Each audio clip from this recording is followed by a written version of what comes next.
So there is this woman who used to work for Barack Obama, actually. Her name is Sarah Hurwitz.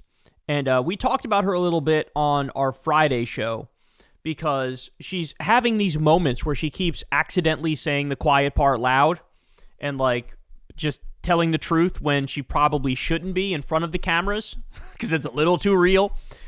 So one of the things she said that she caught a lot of shit for is she said, you know, hey, the right and the left, I mean, they're kind of equally anti-Semitic, and that's a problem that us Jews are dealing with because the right believes in this bogus white genocide nonsense, and that's what it is. It's genocide. But the left believes in the Gaza genocide nonsense, and that's what that is. That's nonsense too. Okay, well, naturally, people were like, oh, hold on.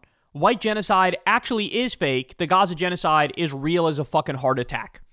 And it's not just us saying it. It's not just hardcore lefties. It's like every human rights group in the world. It's Israeli human rights groups. It's fucking, you know, every major international body. Like, this is not a tough one, right? So, but anyway, she said that, humiliating. Then she said something even more humiliating. She came out and said that, Holocaust education is actually backfiring. Because now everybody who is taught about the Holocaust, they're looking at Palestinians in this scenario today like they're the Jews of the 1940s. And she brings that up as if to be like, that's absurd, that's ridiculous. Like, obviously, when we did Holocaust education, the lesson should be Jews are uniquely victimized throughout history, and so always support the Jews. Like, that's the lesson she wants people to take, right? Whereas the actual lesson, and I know because I'm a child of this, right, is we got taught about the horrors of the Holocaust, and that is why I have, immense fucking sympathy and support for Palestinians today. Because I know one when I see one, right? Like, when you're bombing schools and bombing hospitals and bombing UN buildings, when you're shooting kids in the face, when you're graping Palestinian prisoners and then having right to grape protests, I mean, it kind of speaks for itself, doesn't it? When you cut off all food, fuel, water, and electricity and brag about that, I know what that is. There's over 2 million people that are in Gaza. You're bragging about starving them all and making them all go thirsty. I know what that is. Right? So anyway, those were two moments that she had that were fucking just incredibly disturbing. Well, now we got another one to share. So here's this same woman, and listen to what she says. We're kind of entering a post-literate society, and if like all day long your brain is just smashed again and again by TikTok with really upsetting carnage in Gaza, then like you're talking and like I'm sorry if this is a graphic thing to say, but like when I'm trying to make arguments in favor, for Israel, I realize I'm talking through a wall of dead children. Like that's what people are seeing. So when I'm like, yeah, but it's 1.5 civilians they're just seeing carnage. But right? that's like, the emotional blackmail. I mean, fair enough, but like again, I mean that's nice, but like again, I'm hearing that through a wall of screaming children. It's like I think it's a harder argument than we're understanding. So I actually really strongly think that like Jewish day schools should absolutely say no child owns a smartphone until senior year. They don't own one at all. Period. We give it to them senior year and we teach them like this whole not during the day. Great, nice start. No smartphone at all until senior year. Dumb phone, sure. But I think that we've got to like give our kids' brains a chance and their mental health a chance before they start getting really warped. That is so insane. So she starts out making sense and saying like, hey, if you try to make a pro-Israel argument, the people you're talking to aren't really hearing it because they've seen so much evidence of Israeli war crimes that they just see dead children in their mind and they're like, that's fucking insane to support Israel with that going on. It's like, that's all true, right? But instead of reaching the proper conclusion, which is, damn, maybe Israel should stop killing so many innocent children, she goes, we should ban the phones that allows them to see the carnage. What? It'll help their mental health if they don't know about the atrocities that are being done in their name. Bro, what? What? This is the second time she was so close to getting it and then just veered off into a ditch, right? The Holocaust point too, like, hey man, Holocaust education made it so people say never again. They mean it for everybody. Like, that's right, and that's good. But no, she says that, and it's like, but it's bad. And it's bad because we need special victim status as Jews. Oh my God, bro. Oh my God. All right, I'm still not done. Here's Drop Site News, and they got another doozy for us. October 7th happens, and I'm texting with them. I'm like, do you still want me to come? Like, what should I do? And we decided the tour would go on. And so it wasn't a response to October 7th. It was really planned beforehand, but it became a response to October 7th. And it was, I mean, I came straight from like 1997 to 2023 Right. and the shock that I felt. I mean, on so many, we're very distracted by these big encampments and protests, which are terrible, of course. But I'm much more worried about the pervasive systemic atmosphere on these campuses, like the air kids breathe. Yeah. In a lot of campuses, Israel is in the same moral bucket as the KKK and the Nazis, right? So if I said to you, Jonah, look, I'm a Nazi, sure, but I'm a liberal Nazi. That's insane, right? Or, I'm in the KKK, but I don't hate minorities. Like, that's monstrous. Like, come on, we're not going to have a conversation about that. And that's what I think a lot of students on campus hear when a Jewish student says, well, look, I'm a Zionist, I'm a liberal Zionist, I care about Palestinian rights. It's like, Israel is now so evil, so untouchable that there's no point of contact you can have with it, just like there's no point of contact you can have with the KKK or Nazis.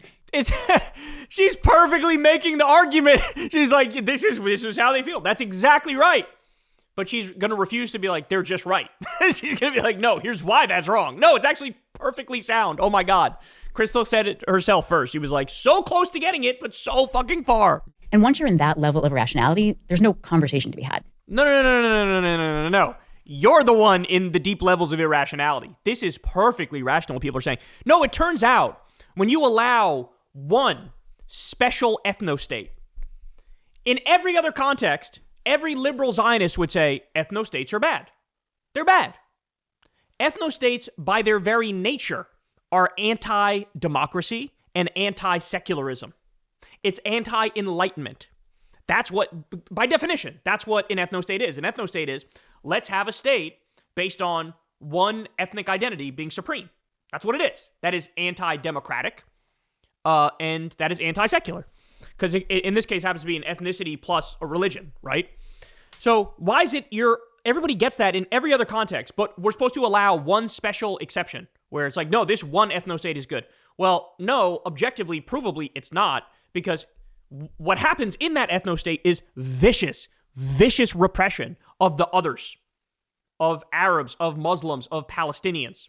There's this Zionist supremacy that comes out where it's like, no, we're going to kill you, we're going to steal your land, we're going to create a greater Israel, and there's nothing you could do to stop us.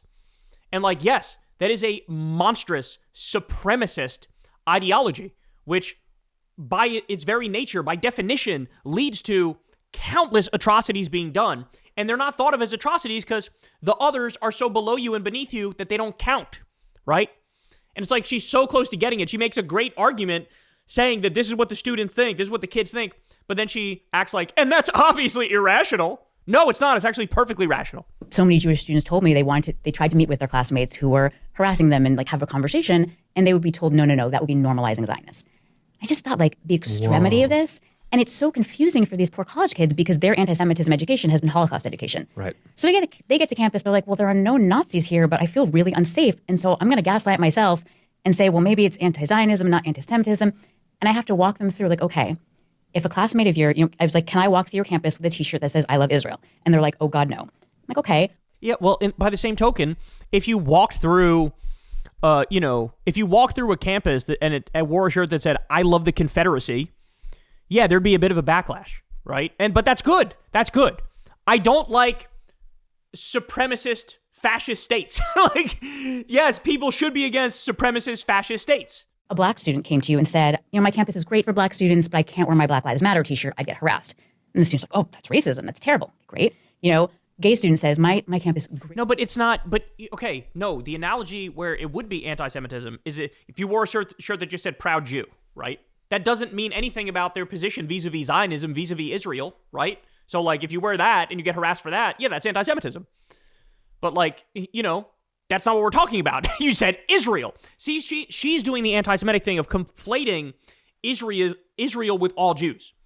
And I can tell you, there's so many Jews who fucking hate that because they go, don't put my name on the fucking massacre of hundreds of thousands of innocent Palestinians. No, I disagree with that. I hate that. I want to lead the charge against that. So her analogy is trash. For queer students, but if I wear my Pride T-shirt, I will be harassed. Like, it's not great. That's homophobia. Right. So it's like, so how come if you wear your Israel T-shirt and you get harassed, you don't think that's anti-Semitism? And they're like, no, but the problem, it's not Jews, it's Israel. I'm like, right.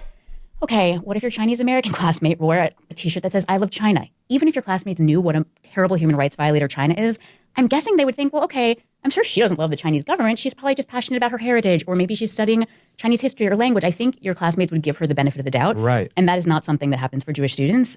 If you're wearing an I Heart Israel shirt, literally smack dab in the middle, or now at the end of a genocide where hundreds of thousands of people are being killed, the message that sends is, I stand in solidarity with that, with the killing, with the pillaging, with the stealing the land, with the deprivation of rights. Don't pretend like you could fucking big brain your way out of that. No, that's obvious. And clearly, her whole life now is mental gymnastics to justify and rationalize the brutal crimes of Israel. That's insane, bro. Dara Horn, who's one of my best friends and an amazing Jewish author, she talks about the difference between poor anti-Semitism, which is like, you're a Jew, you're bad, I'm going to kill you. There is nothing you can do to be good. You can't convert, you're bad, I'm killing you. Whereas there's another kind of anti-Semitism, which is like, you're a Jew, you're bad, but there is something you can do to be okay. You can give up whatever it is that I, the majority, think is disgusting about Judaism. And so back in the day... Are you fucking... That is so dishonest. That is so dishonest. The distinction the left makes is the exact right distinction. You need to be pro-Jew, but anti-Israel. Pro-Jew, but anti-Zionist. And anybody who's Jewish and a Zionist and loves Israel, given the proper information, they will go, oh, I no longer love Israel. I no longer love Zionism, because it leads to a tremendous amount of disgusting abuses. And so, not my name, not interested in that, but I am still Jewish. And that's fine. Being pro-Jew and anti-Zionist is the correct path. That is the correct path. And she's trying to make it seem like that's not a thing. It's not a thing. It's not possible. If somebody's anti-Zionist, they are by definition anti-Israel. Or excuse me, they are by definition an anti-Semite. And that's bullshit. That is just total bullshit. You know, if you were a Jew converted to Christianity, they wouldn't kill you. For some time at least. Yes, I have. For a while, maybe. If you got lucky. You know, you could convert. And today, I think I think about my parents' generation, the 50s, if you were a Jew and, you know, just get rid of your last name, your nose, your Jewy gestures, right? Be less Jewy and then you're safe. Today, it's, you know, get rid of your Zionism and then you're safe. This is such bullshit. Nobody said don't look Jewish or talk Jewish or have Jewish mannerisms or a Jewish nose or whatever. Nobody said that.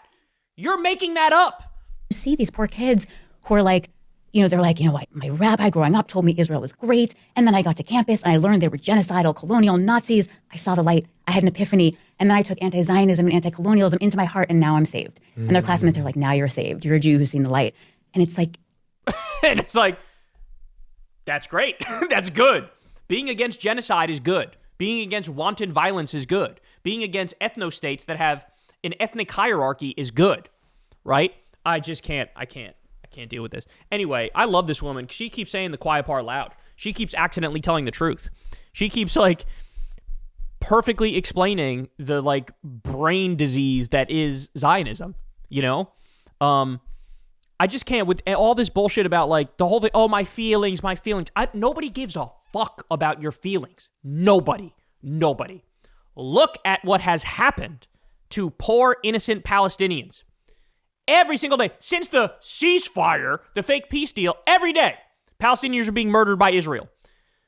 Israel has destroyed 1,500 buildings in Gaza since the fake ceasefire. They've killed hundreds of people. Just the other day, new airstrikes killed dozens of people. This shit is still going on.